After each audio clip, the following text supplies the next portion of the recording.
Guys, it's Owen, and today I'm going to be doing something a little bit different.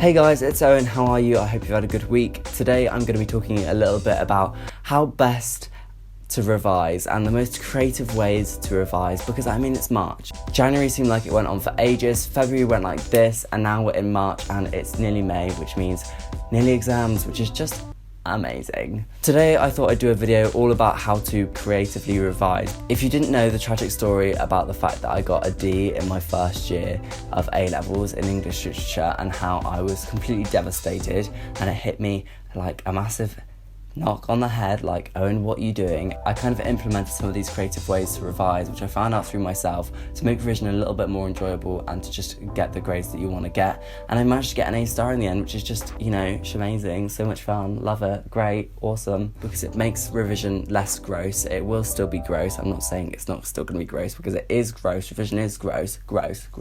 But to make it a little bit more interesting and a little bit more enjoyable, if you implement some like creative, artsy ways to do your revision.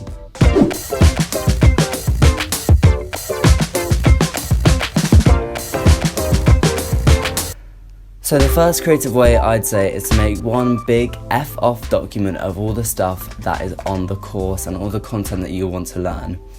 Whether you do this in your lessons or your lectures or during them, I think it's important to have all of the information in one place so you don't have to keep switching between textbooks and rewatching lectures, and just have it all collated in one place. How many times am I going to say one place? These might be a little bit out of order at first, it might be a bit messy, but then you can go over them and it's really important to add colour. I always highlight little bits and just add colours in the key places to find the important information. And I think it's important to also find the textbook and add stuff from the textbook which links to the particular parts of the text. And then it's all together and you don't have to keep switching between things. Keep it well formatted so that it's easy to read, and you can also just refer to it whenever you're confused or you don't understand something, because then you know all the information is there and everything you need is there, and it's just convenient for you to work from.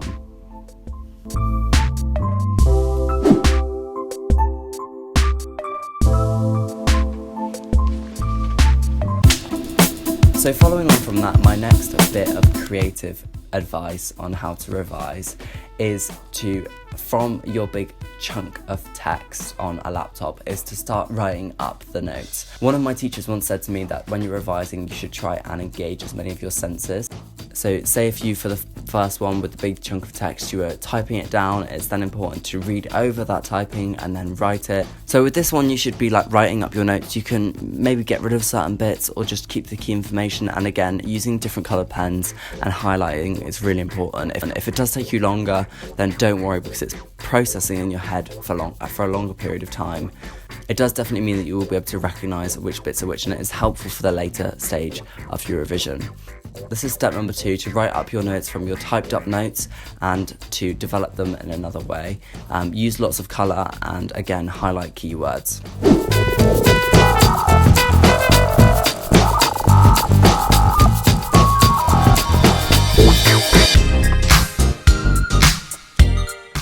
Okay, so the third step, the third creative way to revise, is to take these lovely written up notes with lots of colour and lots of loveliness and make them into some big mind maps. So I get this like quite thick A3 paper, and I use like nice calligraphy pens and I really do some like detailed mind maps, and then you can stick these on your wall easily, and it's just more effective. So you're transferring the notes from the big text, the big F-off text, to the smaller, still F-off written notes, and now you're making them into these nice big posters.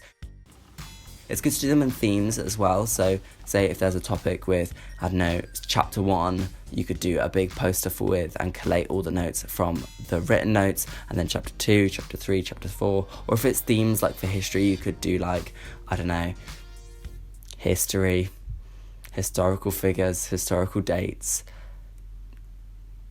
a timeline perhaps. It's a really effective way to, when you're like walking through your room, you can see them and you can point them out and you can have another read. And because they're so pretty and colourful, then it's effective to just be able to like make some diagrams and some pictures and some drawings on them.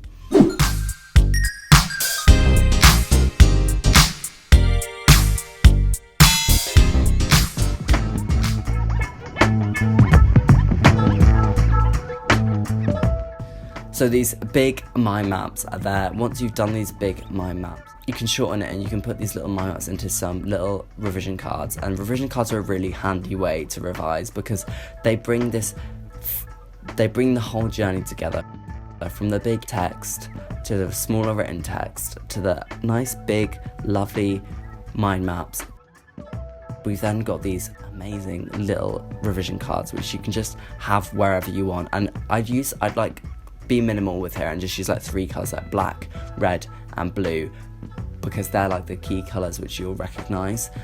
It's so handy to refer back to these wherever you are and just to keep them close to you. And again, they look nice, so because they look nice you're more inclined to want to look at them.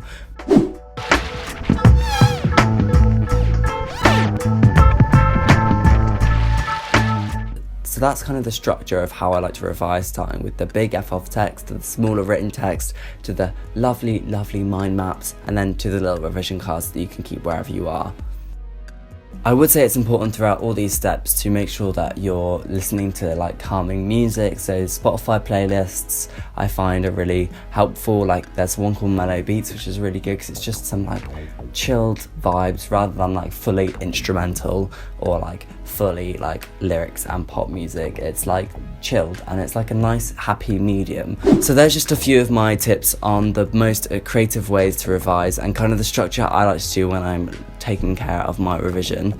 I hope these are helpful to you and let me know if you actually do use them. I think it's really important to make revision more fun and, as I said at the start, less gross than we. So let me know if you enjoyed this video. Make sure to give it a thumbs up if you did, and subscribe down below. Good luck for your exams in May. I can't believe they're even coming already. I don't know why I'm even talking about this because I'm already stressing myself.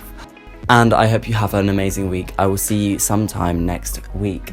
Hopefully Wednesday, but you just never know anymore. I'm just that guy who you never know, so you never know.